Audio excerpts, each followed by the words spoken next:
Assalamualaikum warahmatullahi wabarakatuh dan selamat pagi. Perkenalkan, nama saya Nurul Fatianisa. Saya dari kelas B dari Program Studi Bisnis Digital Fakultas Ekonomi Universitas Negeri Makassar. Di sini saya akan memaparkan tentang jawaban saya terkait soal final test dari mata kuliah pengantar akuntansi. Berikut akan saya tampilkan soal final testnya.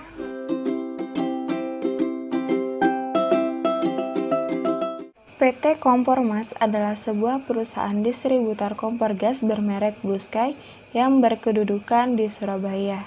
Perusahaan ini menggunakan metode periodik dalam mencatat transaksinya. Laporan posisi keuangan perusahaan ini pada akhir bulan September 2012 adalah sebagai berikut. Kas sebesar Rp155 juta, piutang usaha sebesar Rp178 juta, persediaan sebesar Rp16.200.000, perlengkapan kantor sebesar Rp12 juta, aset tetap sebesar Rp460 juta, akumulasi penyusutan aset tetap sebesar Rp21.200.000, utang usaha sebesar Rp125 juta, utang bank sebesar Rp330 juta, modal usaha sebesar Rp250 juta, dan laba ditahan sebesar Rp95 juta.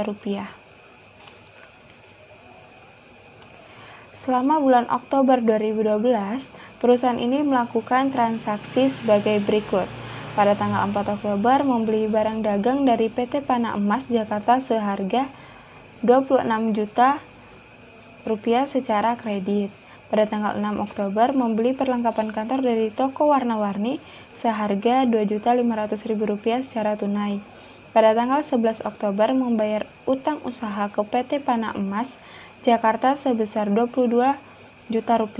Pada tanggal 12 Oktober 2012, membeli peralatan kantor atau aset tetap dari toko ATK seharga Rp4.200.000 secara tunai.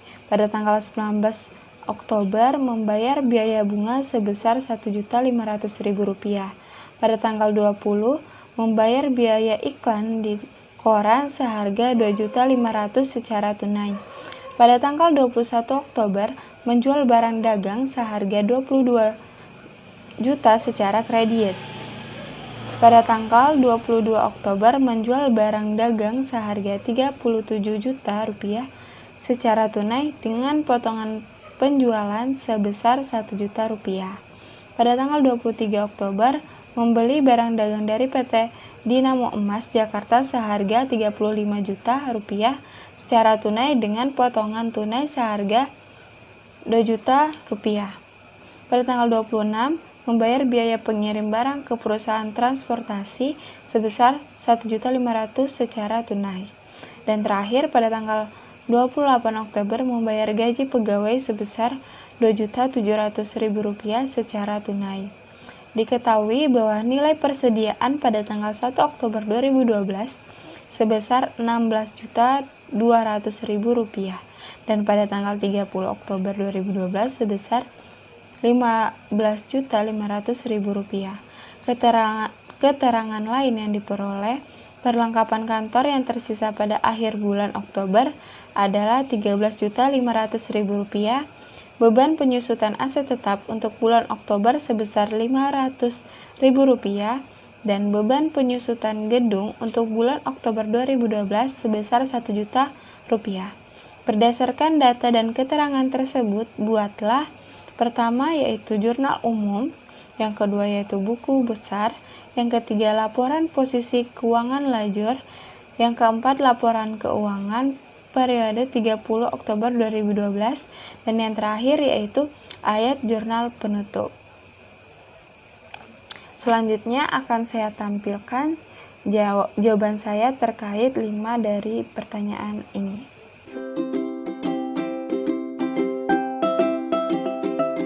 Sebelum saya mengerjakan dari 5 pertanyaan tersebut, terlebih dahulu saya mengerjakan daftar akun.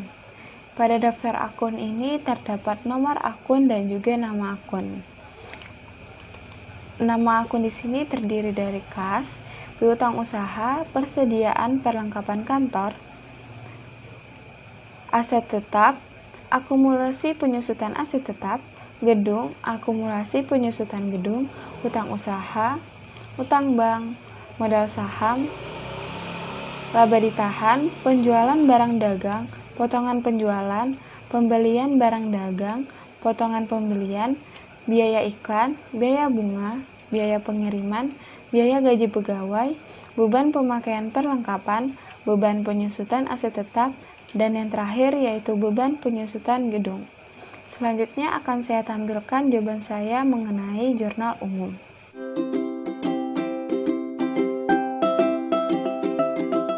Berikut adalah jawaban saya mengenai jurnal umum dari PT Kompormas. Pada jurnal umum ini terdiri dari tanggal, nama akun, nomor akun, debit, dan kredit.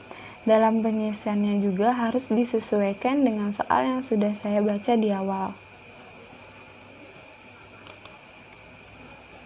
Bisa kita lihat pada tanggal 4 Oktober, pada soal menyatakan membeli barang dagang dari PT Panama Emas Jakarta seharga 26 juta secara kredit. Maka pada penulisan jurnal umum, tertulis nama akun pembelian barang dagang dengan debit 26 juta dan utang usaha dengan kredit 26 juta rupiah. Selanjutnya pada tanggal 6 Oktober, yaitu membeli perlengkapan kantor dari toko warna-warni seharga 2.500.000 rupiah secara tunai. Maka pada penulisan jurnal umum, yaitu perlengkapan kantor dengan debit 2.500.000 rupiah dan kas dengan kredit 2.500.000 rupiah. Selanjutnya pada tanggal 11, membayar utang usaha ke PT Panama Emas Jakarta sebesar 22 juta rupiah. Maka pada jurnal umum terdapat utang usaha dengan debit 22 juta rupiah dan kas kredit 22 juta rupiah. Selanjutnya pada tanggal 12 Oktober membeli peralatan kantor aset tetap dari toko ATK seharga 4.200.000 rupiah secara tunai. Maka pada penulisan jurnal umum yaitu aset tetap dengan debit 4.200.000 rupiah dan kas kredit 4.200.000 rupiah. Selanjutnya pada tanggal 19 Oktober membayar biaya bunga sebesar 1.500.000 rupiah. Dan pada jurnal umum dituliskan nama akun yaitu biaya bunga sebesar 1.500.000 rupiah dan kas juga 1.500.000 rupiah. Selanjutnya pada tanggal 20 Oktober yaitu membeli biaya iklan di koran sebesar 2.500.000 rupiah secara tunai. Pada jurnal umum ini juga dituliskan biaya iklan dan kas sebesar 2.500.000 rupiah. Pada tanggal 21 Oktober menjual barang dagang seharga 22 juta secara kredit. Dalam jurnal umum tertuliskan piutang usaha dan penjualan barang dagang sebesar 22 juta rupiah. Pada tanggal 22 Oktober menjual barang dagang seharga 37 juta rupiah secara tunai dengan potongan penjualan sebesar 1 juta. Maka pada jurnal umum tertuliskan kas dengan debit 36 juta rupiah, potongan penjualan sebesar 1 juta rupiah, dan penjualan barang dagang kredit 37 juta rupiah. Selanjutnya pada tanggal 23 Oktober membeli barang dagang dari PT Dinamo Emas Jakarta seharga 35 juta rupiah secara tunai dengan potongan tunai sebesar 2 juta rupiah. Nah, pada jurnal umum pembelian barang dagang debit 35 juta rupiah, potongan pembelian kredit 2 juta rupiah dan kas kredit 33 juta rupiah. Selanjutnya pada tanggal 26 Oktober membayar biaya pengiriman barang ke perusahaan transportasi sebesar 1.500.000 secara tunai. Maka pada jurnal umum biaya pengiriman dan kas yaitu Rp1.500.000. Terakhir, pada tanggal 28 Oktober membayar gaji pegawai sebesar Rp2.700.000 secara tunai. Maka dalam penulisan jurnal umum tertuliskan biaya gaji pegawai dengan debit Rp2.700.000 dan kas kredit Rp2.700.000. Setelah membuat data-data sesuai soal yang ada, jangan lupa selalu menjumlahkan data bilangan menggunakan rumus Excel yaitu rumus sum. Selanjutnya saya akan tampilkan jawaban saya pada pertanyaan kedua yaitu buku besar.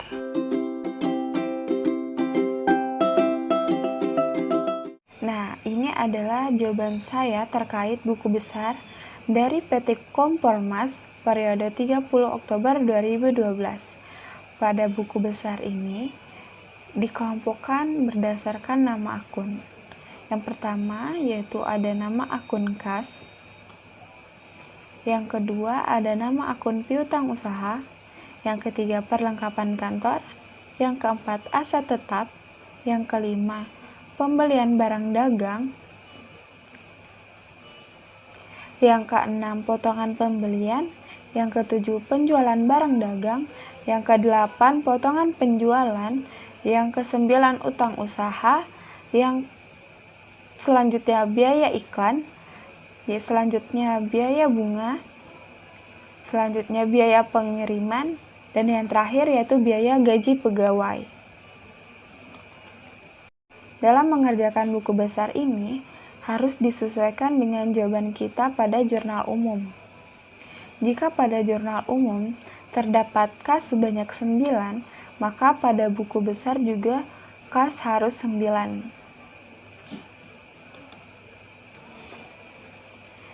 Bisa dilihat pada jurnal umum, kas muncul pada tanggal 6 Oktober, 11 Oktober, 12 Oktober, 19 Oktober, 20 Oktober, tanggal 22, tanggal 23, tanggal 26, dan tanggal 28. Semua dimasukkan pada buku kas dan disesuaikan dia termasuk debit atau kredit. Dan jangan lupa untuk ditotalkan. Jika pada kredit bilangan angkanya lebih besar daripada debit, maka hasil akhirnya akan terdapat pada kredit. Selanjutnya yaitu piutang usaha. Bisa dilihat piutang usaha ini hanya muncul sekali.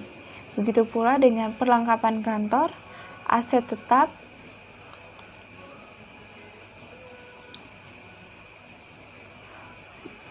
potongan penjualan, biaya iklan, biaya bunga, biaya pengiriman, dan gaji pegawai. Sedangkan pada pembelian barang dagang, penjualan barang dagang, dan utang usaha itu muncul 2 kali pada jurnal umum. Jangan lupa untuk selalu menjumlahkan hasil akhir dan disesuaikan apakah dia termasuk debit atau kredit. Selanjutnya akan saya tampilkan jawaban saya, yaitu laporan posisi keuangan lajur.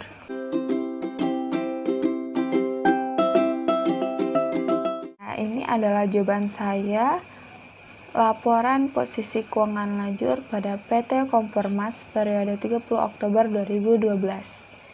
Bisa dilihat pada laporan posisi keuangan lajur terdapat nomor akun, nama akun, neraca saldo, penyesuaian, neraca saldo setelah penyesuaian, laba rugi, posisi keuangan, serta debit kredit sesuai kategori tersebut.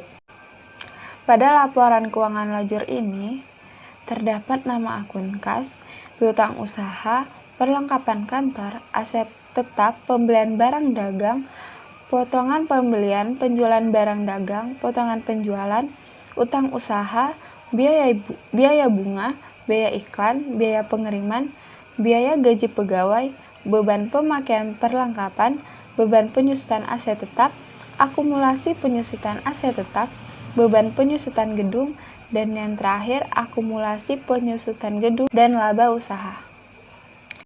Pada neraca saldo terdapat debit dan kredit. Nilai dari debit dan kredit didapatkan dari hasil penjumlahan dari buku besar dan didapatkan jumlah sebesar Rp98.900.000. Antara debit dan kredit itu harus balance, yang artinya jumlah angkanya harus sama. Pada penyesuaian ini, terlebih dahulu saya membuat jurnal penyesuaian. Nah, bisa dilihat ini adalah jurnal penyesuaian yang sudah saya buat. Terdapat tanggal, nomor akun, debit dan kredit. Dalam penyelesaian jurnal penyesuaian ini disesuaikan pada soal yang sudah saya bacakan di awal.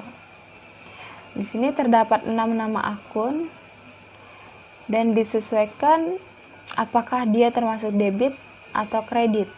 Kemudian jangan lupa untuk dijumlahkan, dan untuk debit dan kredit harus balance. Artinya angka di antara debit dan kredit itu harus sama. Pada jurnal penyesuaian kita pindahin ke laporan posisi keuangan lajur. Selanjutnya pada neraca saldo setelah penyesuaian, cara menghitungnya kita hanya perlu melihat dari neraca saldo dan penyesuaian. Jika pada neraca saldo hanya terdapat di kredit sebesar Rp33.900.000 dan pada penyesuaian itu kosong, maka secara langsung ia akan pindah ke kredit sebesar Rp33.900.000. Nah, selanjutnya pada nama akun piutang usaha juga seperti itu. Bisa dilihat ini kosong, yang terisi hanya di debit neraca saldo, maka langsung saja dipindahin ke neraca saldo setelah penyesuaian bagian debit sebesar Rp22 juta. Selanjutnya seperti itu seterusnya, dan jangan lupa dijumlahkan. Nah, pada nama akun perlengkapan kantor ini terdapat dua. Yang pertama ada yang debit Rp2.500.000 dan di penyesuaian pada kredit yaitu Rp16 juta. Cara mengerjakannya, kita lihat angka terbesarnya di mana, di kredit atau di debit. Kalau di kredit, kita hanya mengurangkan bilangan yang lebih kecil dan pindahkan sesuai yang angkanya terbesar. Nah, bisa dilihat ini Rp16 juta dan di sini Rp2.500.000. 16 juta dikurang 2.500.000 itu sama dengan Rp13.500.000. Kenapa di kredit? Karena bilangan angka terbesar itu ada di kredit. Jangan lupa untuk dijumlahkan. Dan selanjutnya laba rugi terdapat pada pembelian barang dagang, potongan pembelian penjualan barang dagang, potongan penjualan, biaya bunga, biaya iklan, biaya pengiriman, biaya gaji pegawai, serta beban pemakaian perlengkapan, beban penyusutan aset tetap, dan beban penyusutan gedung. Jangan lupa untuk selalu menjumlahkan. Cara menjumlahkannya juga gampang dengan menggunakan rumus Excel, yaitu rumus sum. Nah, yang terakhir yaitu posisi keuangan. Terdapat pada nama akun kas, piutang usaha, perlengkapan kantor, aset tetap, utang usaha, akumulasi penyusutan aset tetap, dan yang terakhir akumulasi penyusutan gedung. Nah, bisa dilihat pada laba rugi bagian kredit dan posisi keuangan bagian debit itu jumlahnya tidak sama. Maka selanjutnya kita buat kolom untuk laba usahanya. Nah, pada laba usahanya itu kita menggunakan pengurangan. Pada debit ini Rp87.700.000 dikurangi Rp61 juta, maka hasilnya Rp26.750.000. maka hasilnya Rp26.700.000. Bisa dilihat penjumlahan akhirnya itu balance ya, yaitu senilai Rp80.700.000. Seperti itu juga pada posisi keuangan. Selanjutnya akan saya tampilkan jawaban saya tentang laporan keuangan.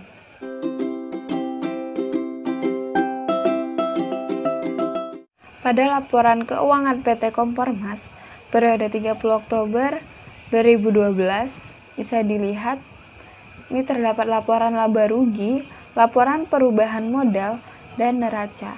Pada laporan laba rugi ini terdapat penjualan barang dagang, potongan penjualan, penjualan bersih, harga pokok penjualan, persediaan awal Oktober 2012, pembelian barang dagang, potongan pembelian bersih, persediaan akhir Oktober 2012, harga pokok penjualan, dan laba kotor.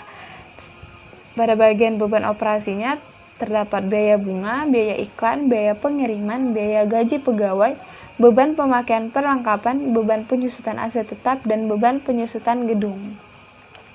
Nah, bisa dilihat penjualan barang dagang itu sebesar Rp59 juta, sedangkan pada potongan penjualan itu sebesar 1 juta.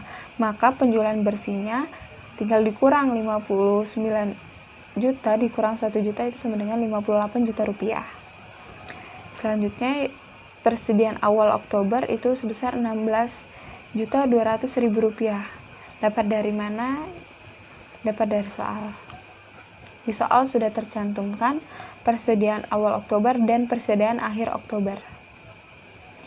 Selanjutnya pembelian barang dagang itu sebesar Rp61 juta, sedangkan pada potongan pembelian itu sebesar Rp2 juta. Maka pada pembelian bersihnya itu sebesar Rp59 juta. Diperoleh harga pokok penjualan yaitu sebesar Rp59.700.000 dan laba kotor yaitu sebesar Rp1.700.000. Pada bagian beban operasi itu diisi sesuai data yang ada di soal, dan semuanya jangan lupa untuk dijumlahkan, dan dijumlahkan itu namanya laba usaha. Selanjutnya pada laporan perubahan modal itu terdapat 3 nama akun, yaitu modal saham, laba usaha, dan modal akhir. Modal saham pertama itu yaitu Rp250 juta dikurangi laba usaha yang tadi kita cari di laporan laba rugi yaitu Rp27.400.000, maka modal akhirnya sebesar Rp222.600.000. Nah, pada neraca dibagi menjadi kredit dan debit. Pada debitnya itu ada kas, piutang usaha, persediaan, perlengkapan kantor, aset tetap, akumulasi penyusutan aset tetap, akumulasi penyusutan gedung, dan pada kredit itu ada utang usaha, utang bank, modal, dan laba ditahan. Semuanya jangan lupa untuk dijumlahkan, dan antara debit dan kredit jawaban angkanya harus balance atau seimbang.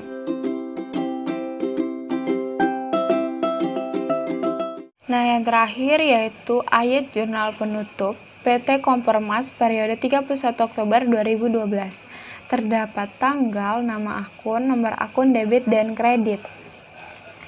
Yang pertama pada tanggal 31 Oktober 2012 yaitu penjualan barang dagang, potongan pembelian, persediaan itu harus balance dengan ikhtisar laba rugi sebesar Rp76.500.000. Selanjutnya pada ikhtisar laba rugi yang kedua itu sebesar Rp103.900.000 harus balance dengan 10 nama akun tersebut yang saya lingkari ini. Itu harus balance dengan ini. Dan terakhir pada ikhtisar laba rugi sebesar Rp95 juta harus balance dengan laba ditahan yang sebesar Rp95 juta. Mungkin cukup di sini penjelasan saya terkait jawaban saya terhadap soal final test dari mata kuliah pengantar akuntansi. Jika ada salah kata mohon dimaafkan. Wassalamualaikum warahmatullahi wabarakatuh. Dan selamat pagi.